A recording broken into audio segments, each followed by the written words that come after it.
बाहर मुंडन ना होई, मजाक कर रहल बानी। मैडम हम उदय मूर्ति बोला तानी, लोगन के साथ इंसाफ हो पाई। हेलो मैडम, का भेल मैडम? हेलो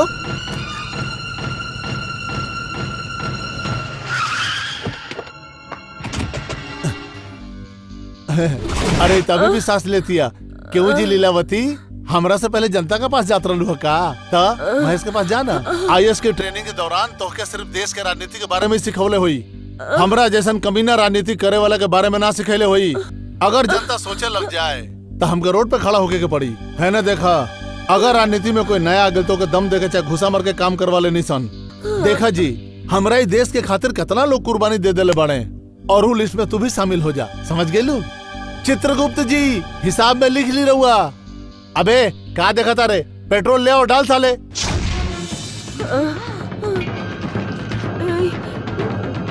नहीं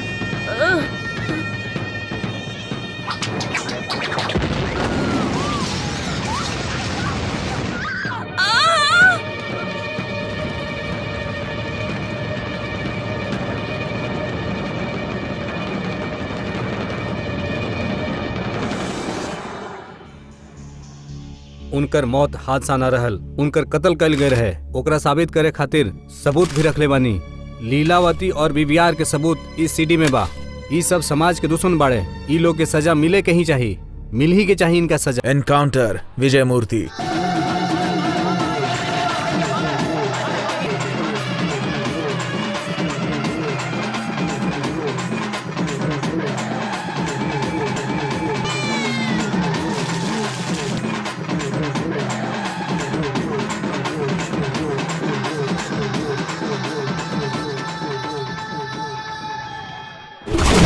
मीना तोहार क्लोज फ्रेंड हो गया ना? कौनो भी बात हो के बिना छुपाए तो सब कुछ बतावेली ना? ये तोहार फ्रेंड मीना के चैन हवे ना? हाँ सर, ये ओकरे चैन बा। ये चैन के खोज अइला के बाद का तोहार फ्रेंड मीना तोहसे कुछ बताइले रहे? खोवल ना रहे सर, ओकरा लवर ले गए रहे। कौन है वो लवर? वो गांधी आश्रम में रहत रहे, ओका नाम साइदे सत्या बा।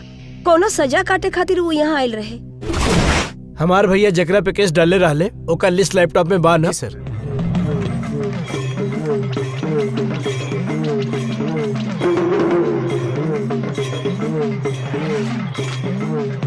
ये बा सर। ओकरा अरेस्ट करे खातिर चेन्नई इन्फॉर्म कर देता नहीं। ओकरा के तुम अपने हाथ से खत्म करब। भैया के बहावल खून का जवाब तो ओका देवे के पड़ी। ओकरे शरीर में खून के आखिरी बूंद रहे तक ओकरे तड़पा तड़पा के मारा। यही बखत हमार चेन्नई का टिकट निकाला। बता बता ना सर, हम ना जाना था। हमने बुला रहा सर। बोला कहाँ पर सत्या? काहे के नहीं के मिले सर, हमने के सत्य वत्ते क्यों नहीं जाने सर। कब पहने कपड़ा नहीं करना नंगा बदर घूमते।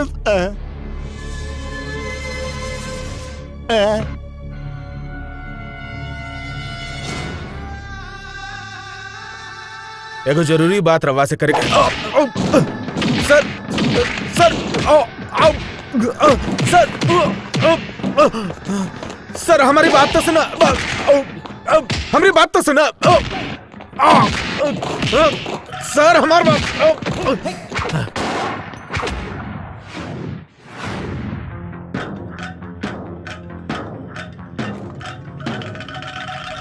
मेहरबानी करके पढ़ी। सारा मामला यहीं से शुरू भइल बा, पढ़ी।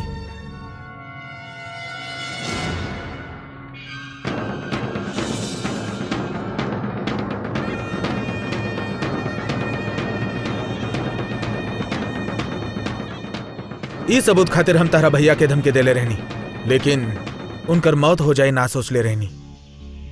उनकर लक्ष्य पूरा करल ही हमार लक्ष्य बन गेल बा। हम ई सबूत सही आदमी के सौंप देले बानी। एकरा बाद भी रवा हमके मारे के चाहिए त हम खुशी खुशी मर जाए।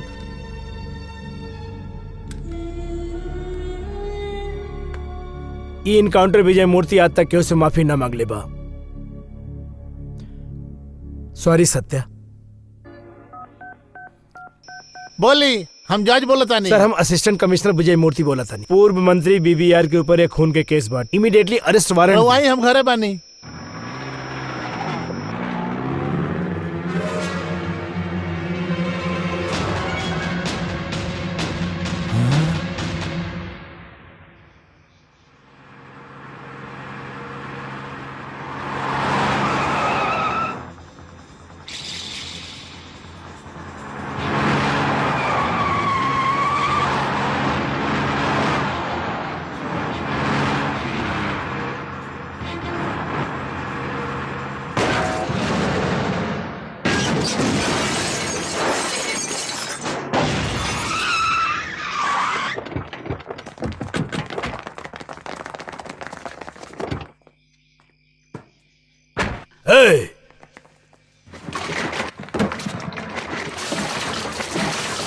जला देख रखे।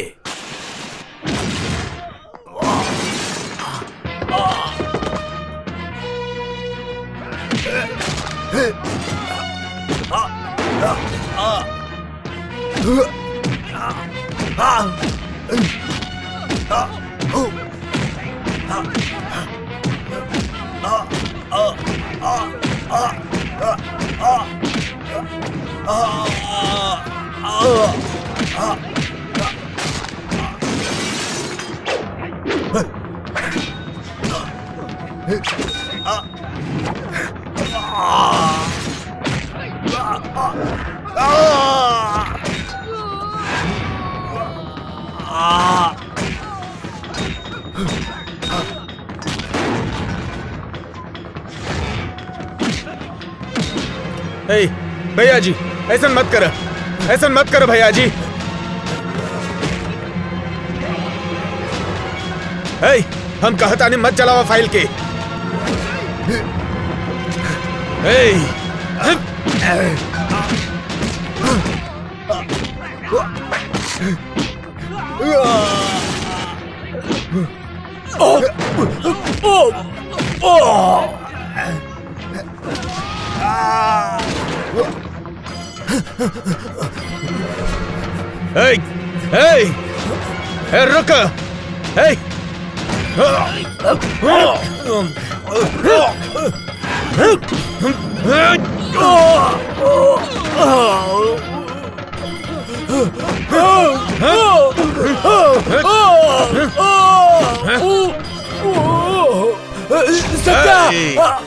हमरा के छोड़ दो, हमरा के छोड़ दो भगवान, हमरा के नंबर हमरा के मार दो रखे। अरे सत्या, सत्या मार दो रखे, सत्या मार दो, छोड़ा ना रखे। सत्या, सत्या मार दो रखे।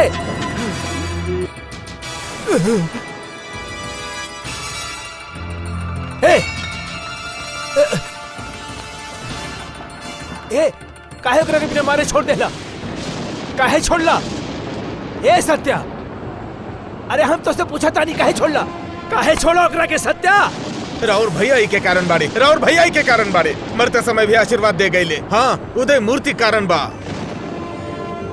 उनके मौत के प्रायश्चित करे खातिर ही सर हम भागत आनी ना सर, हम केहू के जान से ना मार सकेले। कौन हूँ? कलेक्टर लीलावती के जिंदा जलाए वाला हैवान है वो। अरे कानून भी ओकरा के फांसी के सजा देई। उस सगरो सबूत के राख कह के चल गई। अब ओकरा के कटघरे में तका कोर्ट के दरवाजे तक भी ना खड़ा कर पाई। छोड़ देला ओकरा के, छोड़ देला ओकरा के।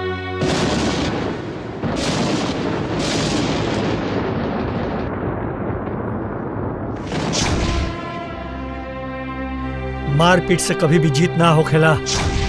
सच्चाई के जीते के एके रास्ता बा, अहिंसा। अहिंसा के रास्ता पर चलला से ही सच्चाई के जीत होला। पूरी दुनिया के सब हथियारन में सबसे सर्वश्रेष्ठ हथियार होला अहिंसा।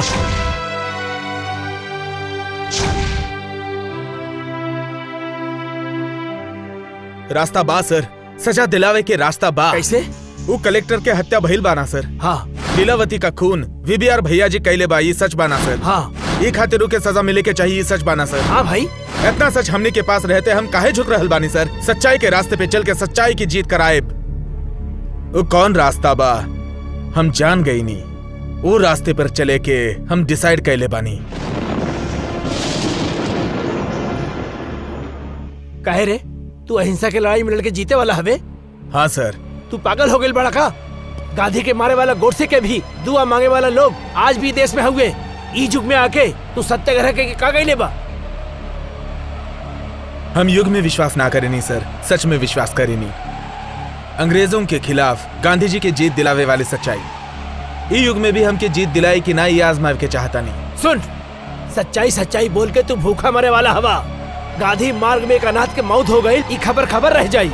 तू भूखा रह के कुछ साबित न कर पाई बात। ये महात्मा के भूख के आगे हार के अंग्रेज भी देश छोड़ के भाग गए सर। एक लक्ष्य खातिर दूसर के जान लेवे से बेहतर बा खुद के जान दे देना। यही एगो सच्ची लड़ाई बा। ये साबित कैले बारे इनके रास्ते पे चले के हमके उचित लागता। हम देखब तू जान गवाई बा या साबित करबा। तू पागल हो गई बाड़ा।